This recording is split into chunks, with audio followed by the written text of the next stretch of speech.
The first time I kissed Liam, I wasn't thinking about romance. I was looking at my best friend, Sophia, who was sleeping on the couch across the room. It lasted less than 3 seconds. It was quiet. It was cold. It was the exact moment my real life ended. My name is Elena. I am 25 years old. Sophia and I have been inseparable since childhood. We shared everything: clothes, secrets, apartment keys. She was the bright sun, and I was the quiet shadow. I was content with that until she met Liam.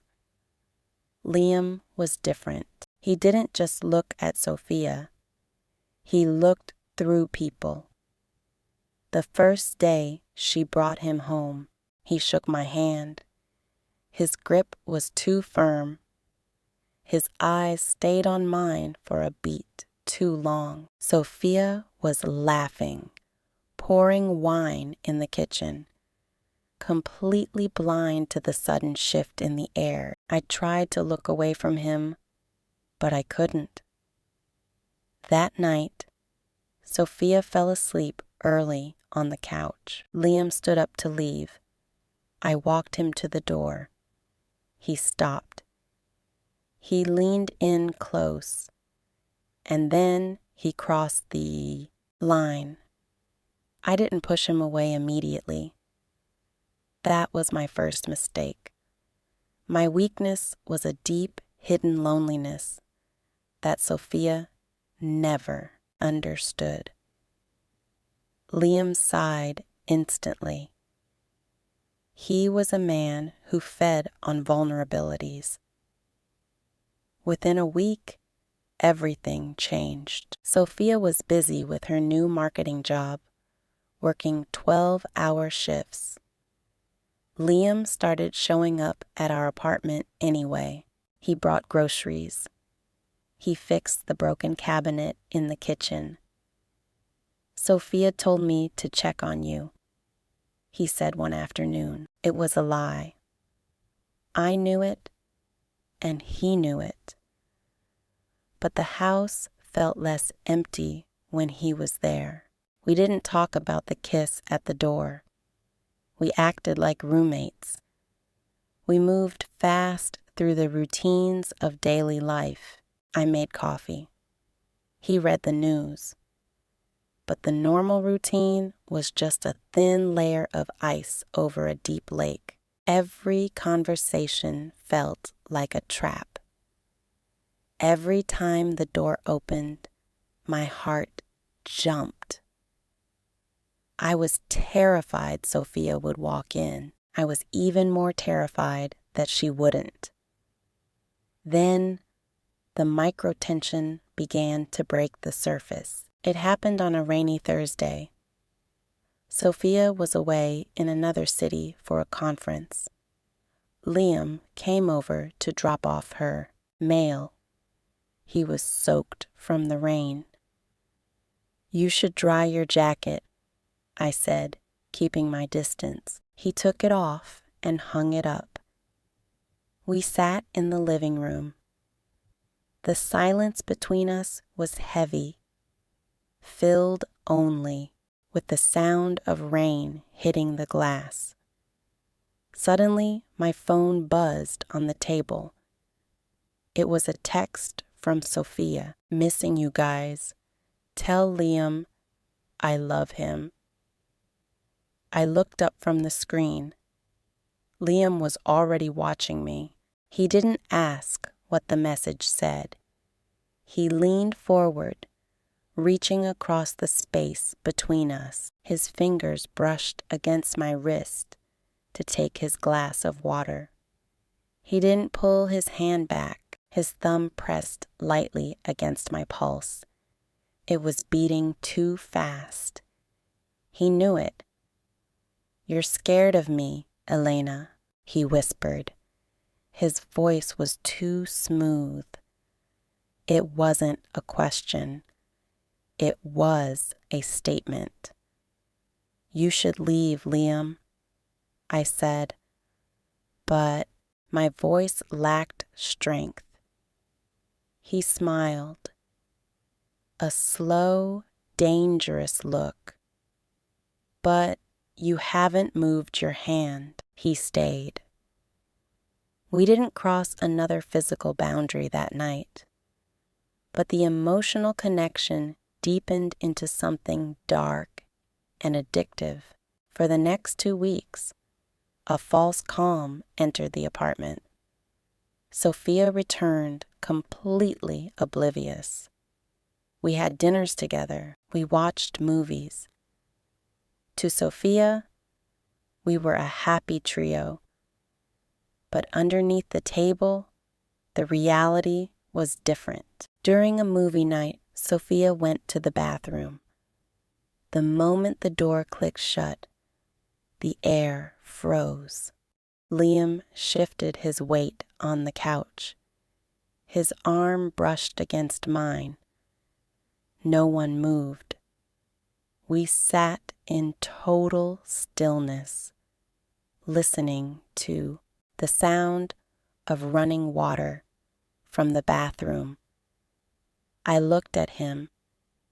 His eyes were dark, filled with a desperate, silent hunger. He was lonely too, trapped in a perfect relationship with a girl he didn't truly see. In that shared guilt, we found a strange, toxic comfort. Sophia walked back into the room, smiling. "Did I miss anything?" she asked, sitting down between us. "Nothing at all," Liam said, his voice completely steady, but my phone vibrated in my pocket. A message from Liam sent from right next to me. "Meet me at the cafe tomorrow at 2. I went to the cafe. I told myself I was going to tell him to stop. He was waiting in the back corner, away from the windows. When I sat down, he didn't say hello.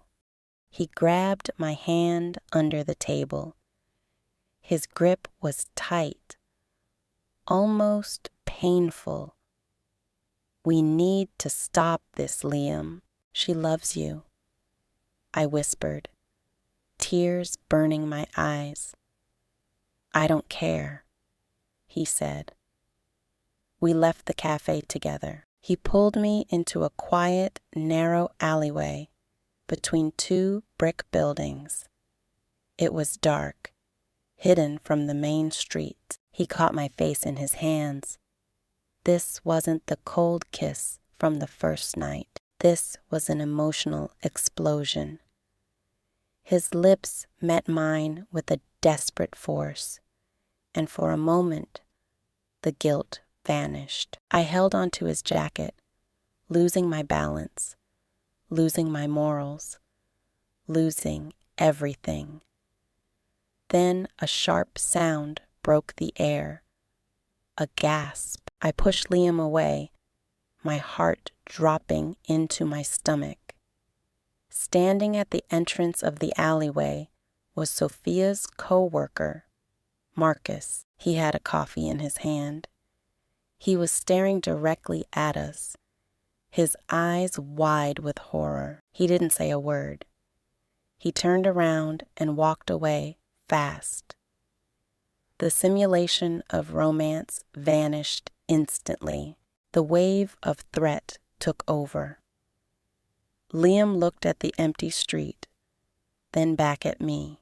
The warmth in his eyes was replaced by raw panic. He wasn't a brave romantic anymore. He was a man terrified of losing his comfortable life. He saw us. Liam whispered, his voice cracking, "Elena, you need to call Marcus. Tell him it was a misunderstanding." I looked at him, and the illusion shattered. He didn't care about me. He cared about his safety. A misunderstanding? I laughed.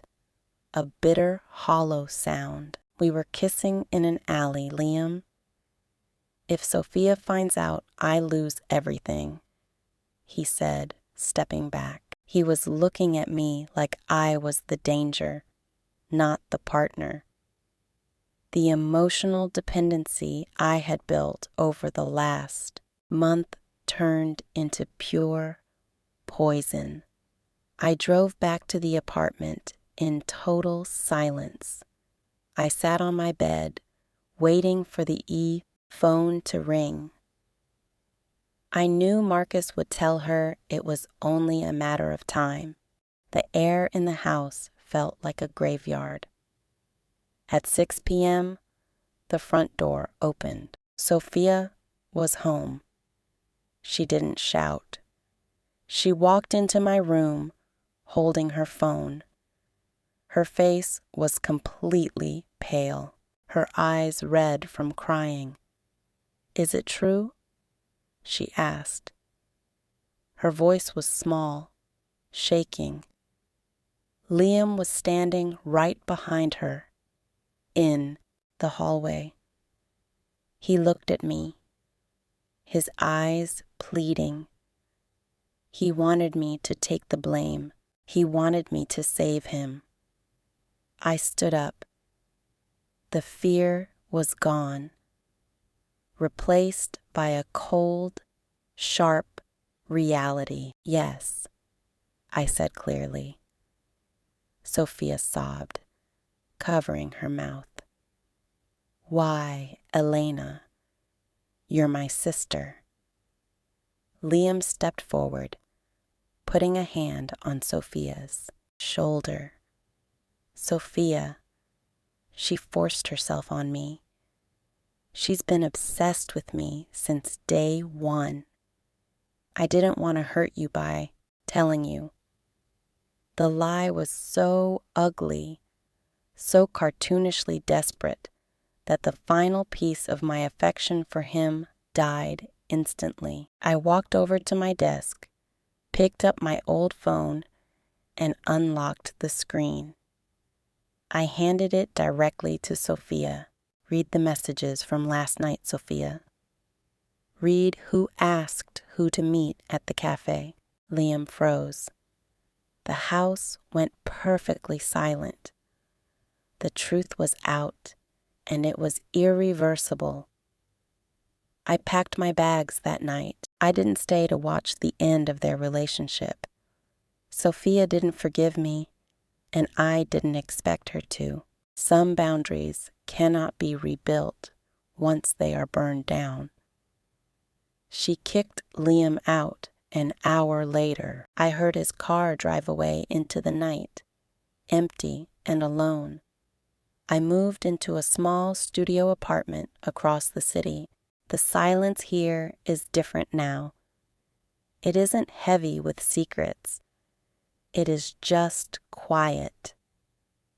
I lost my best friend, and I lost the illusion of a man who never truly existed.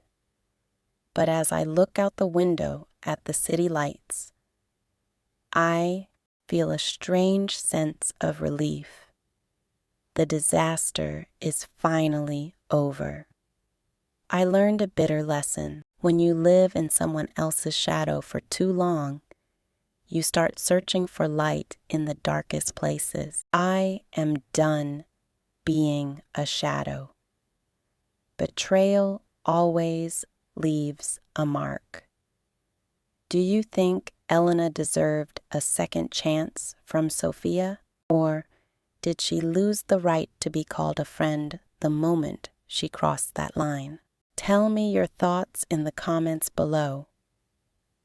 Don't forget to like this video and subscribe to Daily English Stories for our next lesson. See you next time.